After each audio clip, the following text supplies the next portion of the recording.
Hi, it's Jack Benjamin here for The Media Leader, and I'm with David Bouchier, the Chief TV and Entertainment Officer at Virgin Media O2. David, thanks so much for being here. Good to be here. Thank you for. You just came off stage at our event, CTV World Summit. So I think our 14th or 15th year doing this event.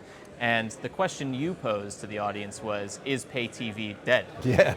And of course you said, no, definitely not. But there are some challenges that the pay TV business is facing. What are those challenges, and what is Virgin Media O2 doing to meet them head on? Look, I think the biggest challenge is, like any media business, you need to follow your audience. And there is no question but that our audience is changing. They are moving towards different ways of watching. So the traditional linear world, as I showed in the presentation, the sub 35-year-old audience has left linear.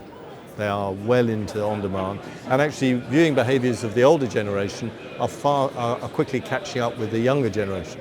So there was a big question here at these conferences about 3 or 4 years ago, what will happen? Will the younger generation change their viewing habits to be more like the older generation, or will it be the other way around? What we now know is it is the other way around. People are very familiar with using BVOD apps that give them the on-demand version of the linear channels. The explosion and popularity of SVOD here in the UK, so Netflix has, I think, 18 million households, and Amazon Prime's about 12. So these are big penetrations for that way of watching. So the biggest challenge is following the audience. But you talked a little bit about where pay TV can fit into this changing ecosystem, and I think you said the sweet spot is somewhere between the SVOD services and sport. Absolutely, yeah. How important is fitting into that sort of sandwich? So if you look at pay TV, and obviously we have to distinguish European pay TV from the US, where the US, what they call pay TV is actually what we have in free, free view in the UK or national broadcasters in other European countries. So we have a double challenge in that you've got 100% coverage of free television in Europe, unlike local monopolies of pay TV in the US. So it's not even a starting off point for us, free television, because everyone can get it. They don't need my service to do that. So what we've always had to do is promote added value. We've always had to promote added value through basic pay services in entertainment, and then premium pay services in sport and film, cinema.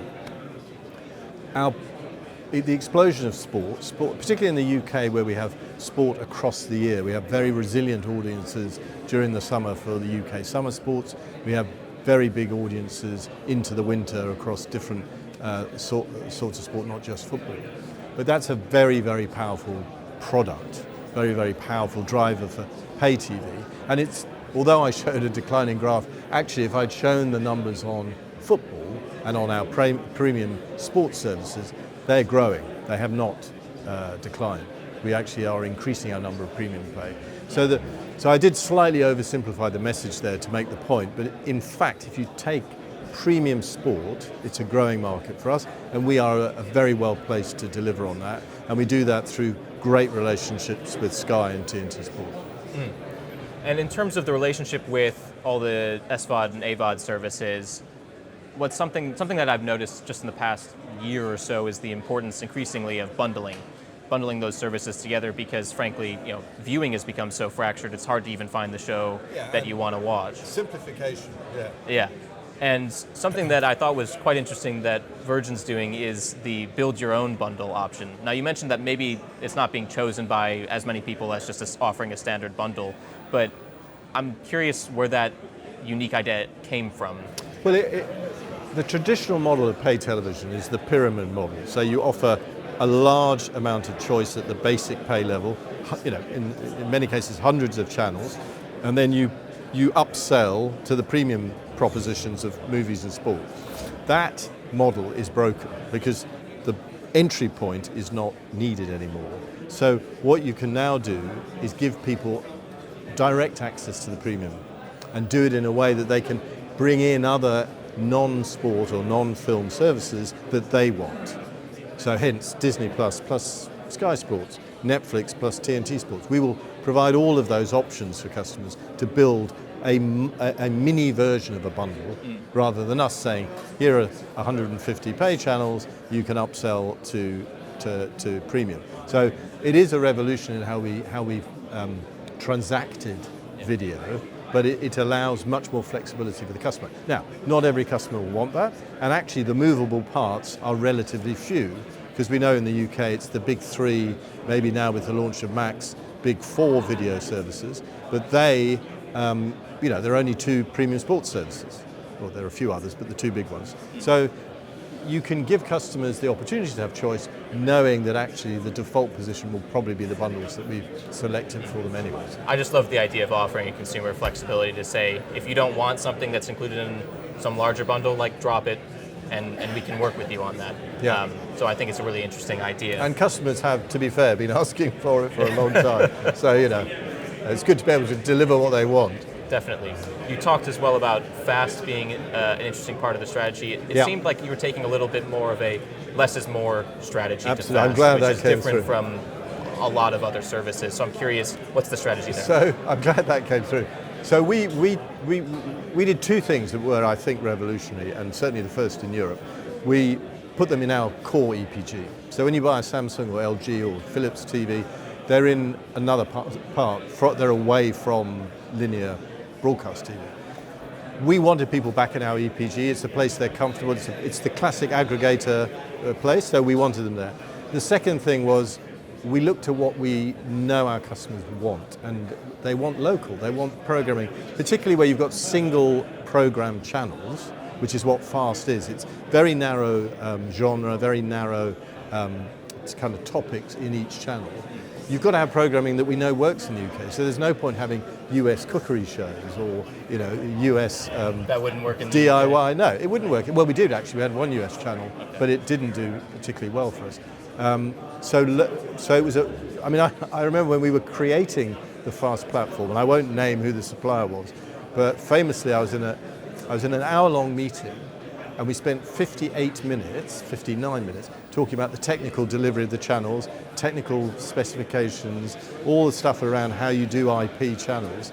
And I was saying, yes, but what channels? Tell me what you're going to supply. And they said, we'll send you an Excel spreadsheet.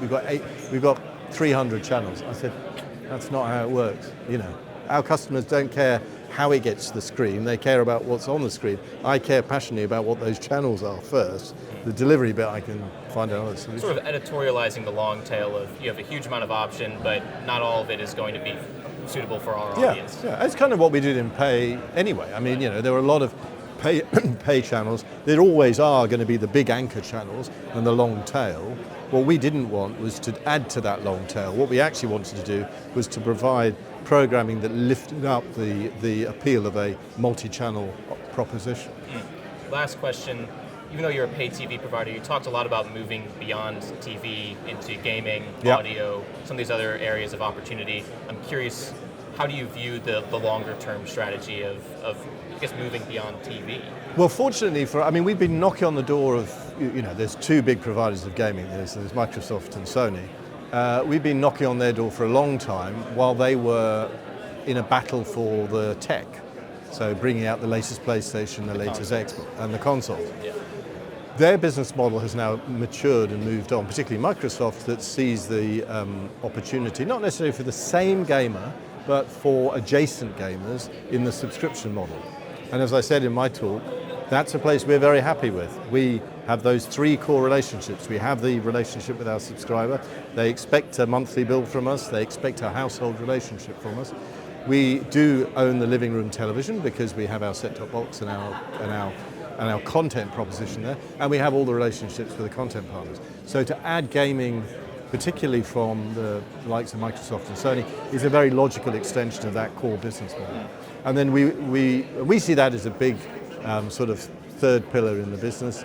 We can add, and we do have, audio services and health services, and technology is interesting. We do caffeine and sort of anti-spam and malware on the mobile side. I didn't really talk about our mobile content play because it wasn't long enough, but you'll see a convergence of the two as we start to offer more value add on the mobile side, and it starts to look more like your traditional fixed pay TV relationship.